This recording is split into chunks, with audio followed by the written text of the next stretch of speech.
I know. This movie came out last summer. I should have made a video about it when I had the chance, and I'm about to repeat all the things that have been said about it.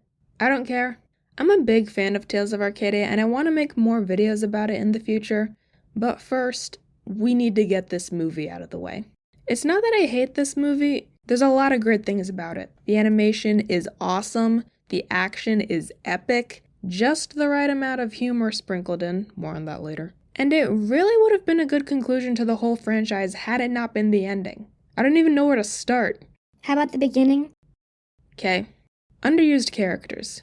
I remember back when Wizards was about to come out, they kept saying that my boy Krell would be important and even have a new arc. I was so looking forward to that. So you can imagine my disappointment when he only showed up for the last 3 episodes, and he's hardly in those said 3 episodes. And he's hardly in this movie either.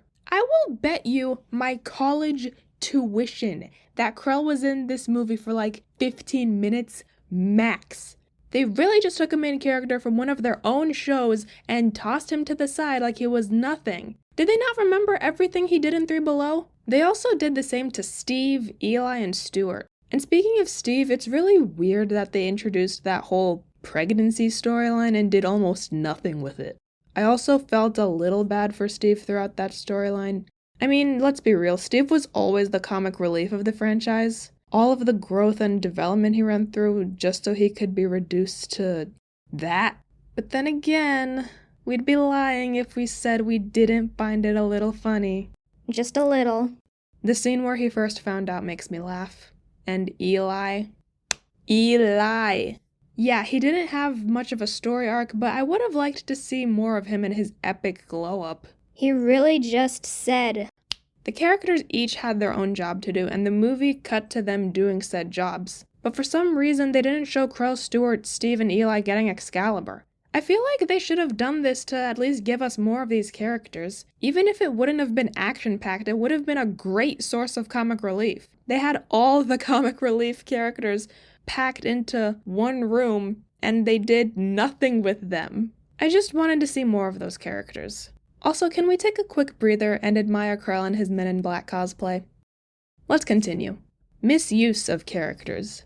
I don't think I noticed this at first, but I've seen a few videos saying that Aja was super out of character in this movie, but I did notice it after watching it a second time. They all mentioned that Aja was always super bubbly and optimistic in Three Below, but in this movie she was more pessimistic and serious. There isn't really anything else I can say about it except what happened while Aja was queen. It's like they flipped a switch. Is being a ruler on Acaridian 5 that brutal that it changes your personality? I don't get it.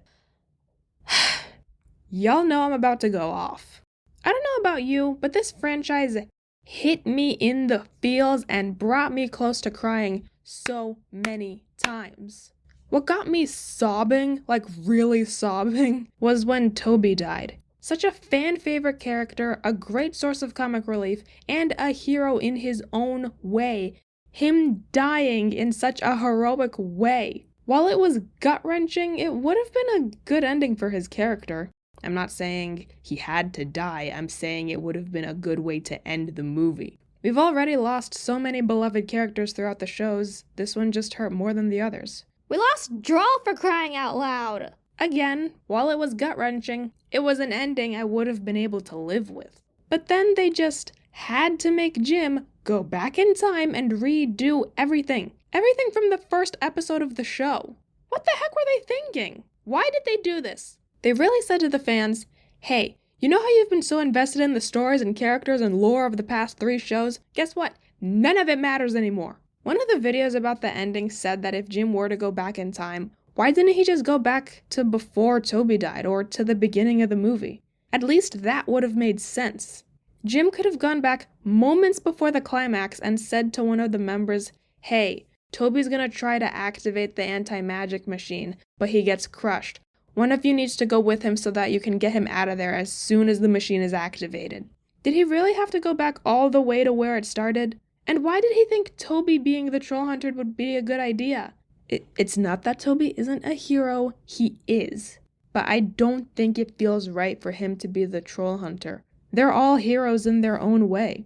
I've seen people mention the Unbecoming episode, which is a valid point that I'm not going to talk about, but I think we're missing another point. In the first episode, Jim and Toby were both in the canals when they found the amulet. The amulet chose Jim. Jim. And now that it was just Toby in the canals, it chose him? Does that mean the amulet just chooses anyone? There's no sensor it has to determine who it chooses? It just picks anyone?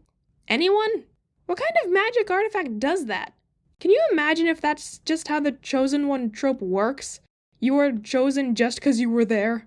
No special qualities? No purest of souls? No diamond in the roughs? It feels like the amulet's just drawing people out of a hat. But back to the ending, resetting the whole timeline wasn't at all necessary. Stories where people are warriors who save the world from some cosmic source, you know they're going up against the worst of the worst. Outside of what you're watching, you know that they're gonna go against other things that aren't as bad compared to the monsters we watch them fight. We really could have had an ending that said that. We could have had an ending that said, we survived the worst of it. We honor those who've fallen, but we will always be troll hunters, the defenders of Arcadia. An ending like that would have been meaningful and felt like it mattered. I saw on Twitter that an ending idea they had was Jim, Claire, and Toby going off to college, but they scrapped it because they thought it was too anticlimactic.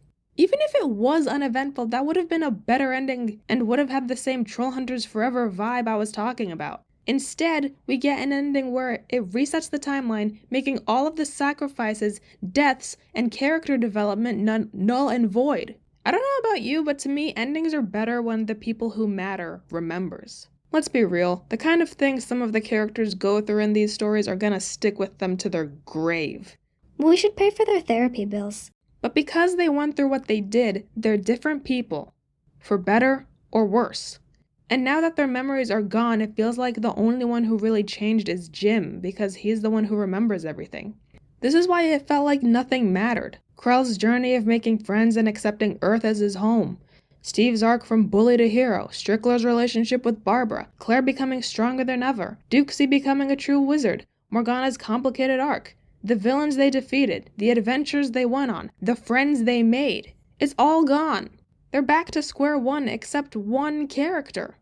And everything he went through means nothing to the people he went through them with. The ending just overall feels empty. I was so ready to give this movie an 8 out of 10, but after the ending happened, I had to give it a 6 out of 10. But after everything I just said, the movie's not bad, just disappointing. Just turn off the movie before it reaches the end. I'm gonna keep talking about Tales of Arcadia on this channel. I just wanted to get this movie out of the way before I talk about what I love. I'll talk about a movie I do like next time, I promise. Thank you for watching. Don't forget to like, comment, and subscribe, and until then, I'll be in the fandom zone. Bye! I'm literally recording under a blanket. Just, let me know if this sounds okay.